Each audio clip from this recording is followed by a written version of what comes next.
Halo guys, balik lagi nih bersama saya Ari di channel Cumu 12. Oke teman-teman semua, mungkin selama 2 bulan ini saya vakum bikin video, karena ada kesibukan lain. Dan kali ini saya sempatkan diri saya dengan aktivitas yang sangat sibuk ya. Di tengah pasca corona ini kita berangsur-angsur pulih sedikit, tapi sedikit banyak kesibukan. Jadi untuk teman-teman semua saya sempatkan membuat video ini.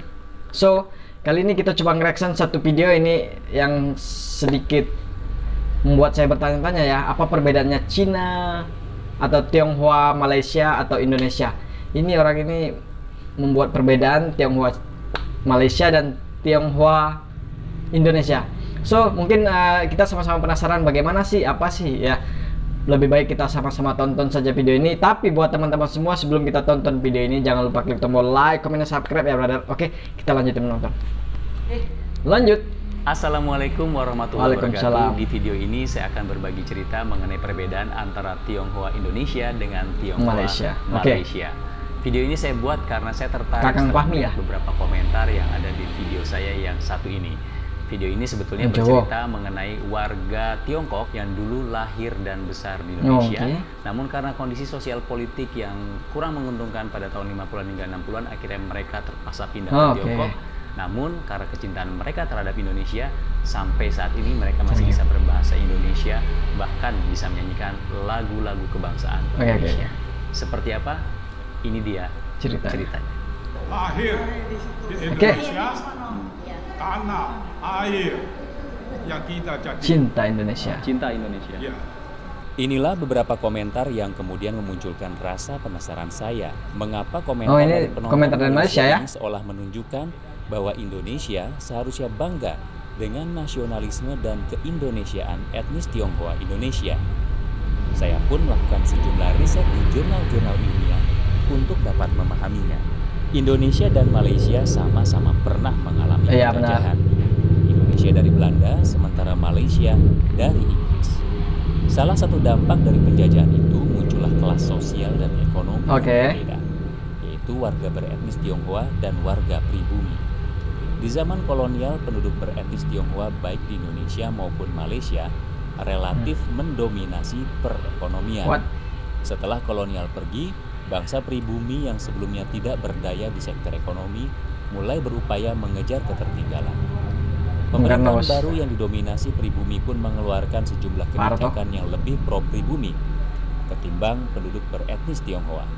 Sejak kemerdekaan, jumlah etnis Tionghoa di Malaysia jauh lebih besar ketimbang Indonesia. Kondisi itu terus berlanjut sampai sekarang. Berdasarkan sensus Badan Pusat Statistik Indonesia di tahun 2011, etnis Tionghoa di Indonesia sebanyak 2,8 juta jiwa atau sekitar 1,2% dari total penduduk Indonesia saat itu. Sementara itu, pada saat Malaysia merdeka di tahun 1957, jumlah etnis Tionghoa di Malaysia mencapai 40% dari total penduduk Malaysia.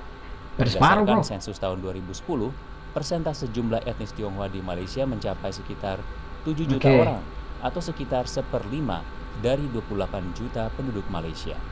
Perbedaan jumlah demografi ini sangat menentukan nasib etnis Tionghoa di masing-masing negara setelah kemerdekaan. Karena jumlahnya yang sedikit, pemerintah Indonesia di masa lalu menerapkan kebijakan asimilasi terhadap etnis Tionghoa.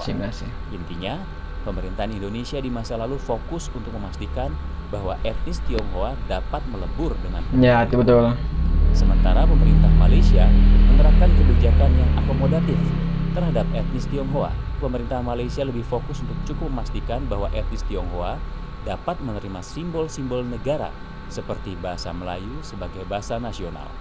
Pada saat bersamaan, etnis Tionghoa tetap dapat memelihara identitas dan budaya mereka. Pada tahun 1960-an, pemerintah Indonesia meminta etnis Tionghoa untuk menggunakan bahasa Indonesia, di antaranya dalam penamaan tokoh-tokoh yang sebelumnya beraksara Mandarin. Pemerintah juga melarang penerbitan surat kabar berbahasa Mandarin. Hanya satu yang tersisa, yaitu Indonesia Ribau, yang didukung kalangan militer. Walaupun sebenarnya koran ini hanya terdiri dari 8 halaman, 4 halaman diantaranya saja yang berbahasa Mandarin. Pada tahun 1960-an, warga etnis Tionghoa juga diminta mengganti nama dalam Mandarin ke nama yang lebih Indonesia. Kebijakan yang paling berpengaruh terhadap hilangnya budaya Cina di Indonesia terjadi tahun 1957. Saat itu warga etnis Tionghoa diminta pemerintah untuk menyekolahkan anak-anaknya di sekolah Indonesia. Sebelumnya, etnis Tionghoa dapat menyekolahkan anaknya di sekolah-sekolah dengan bahasa pengantar Mandarin. Peningkatan sentimen negatif di Indonesia pada tahun 50-an dan 60-an terhadap Tiongkok mendorong dihapuskannya sekolah-sekolah berbahasa Mandarin. Dan ketika semua kebijakan itu diberlakukan, relatif tidak terjadi perlawanan dari etnis Tionghoa di Indonesia. Berbeda dengan di Malaysia, kalangan nasionalis Melayu sejak kemerdekaan di tahun 1957 berkeinginan kuat untuk menjadikan bahasa Melayu sebagai bahasa nasional. Namun, pemerintah tetap menjadikan bahasa Inggris sebagai bahasa resmi Malaysia. Kalangan nasionalis Melayu pun terus menekan pemerintah hingga akhirnya terjadi kerusuhan antar etnis di tahun 1969. Penduduk Melayu seperti etnis Tionghoa dan India melakukan perlawanan. Kerusuhan antar etnis yang terjadi di tahun 1969 ini akhirnya mengonsolidasikan sistem politik dan hubungan antar etnis di Malaysia. Walaupun bahasa Melayu mulai ditetapkan sebagai bahasa resmi di dunia pendidikan formal, penggunaan bahasa asing lain seperti Mandarin dan Tamil tetap diperbolehkan, terutama di sekolah-sekolah swasta.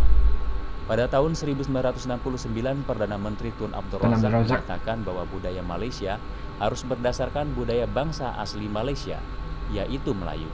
Pada Kongres Kebudayaan Nasional pertama di tahun 1971, sebuah resolusi dikeluarkan yang intinya menyatakan bahwa budaya Malaysia harus berdasarkan budaya lokal, yaitu budaya Melayu. Kebijakan tersebut mendapat tantangan dari etnis non-Melayu seperti etnis Tionghoa dan India. Mereka pun melakukan perlawanan. Di antaranya terlihat ketika pada tahun 70-an, Universitas Teknologi Malaysia mengatur wisudawan pria untuk mengenakan peci pada saat wisuda. Etnis Tionghoa Malaysia menolak untuk mengikuti aturan tersebut dan akhirnya kebijakan tersebut pun dibatalkan.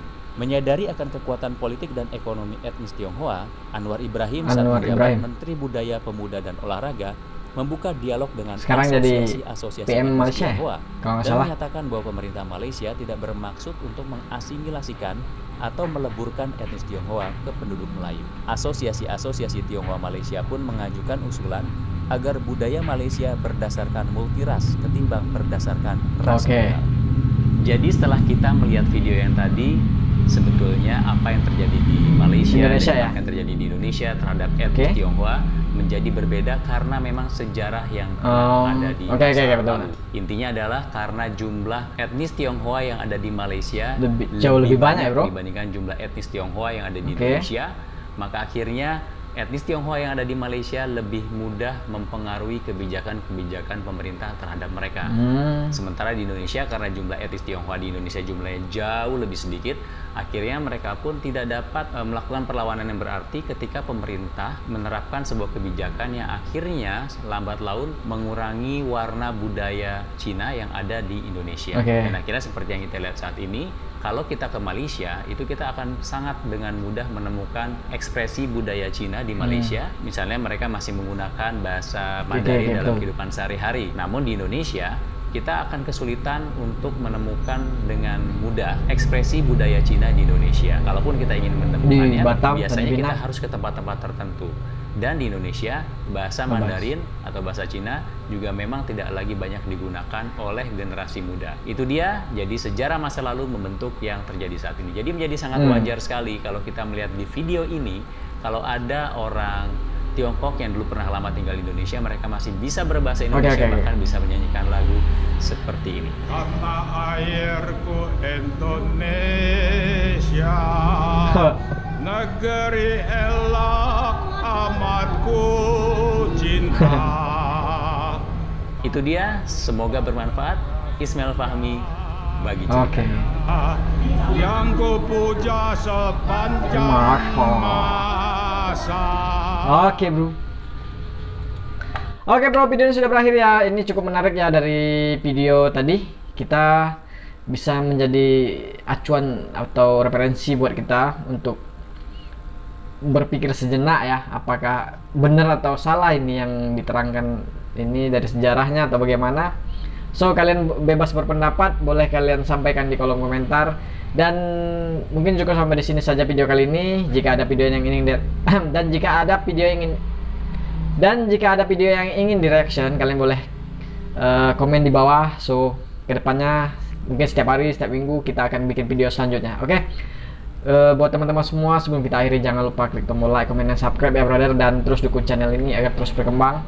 So AdSense nomor 16 bro, yang penting video. Oke, akhiri dengan assalamualaikum warahmatullahi wabarakatuh. Salam serumpun, salam Nusantara. Ciao, bye bye.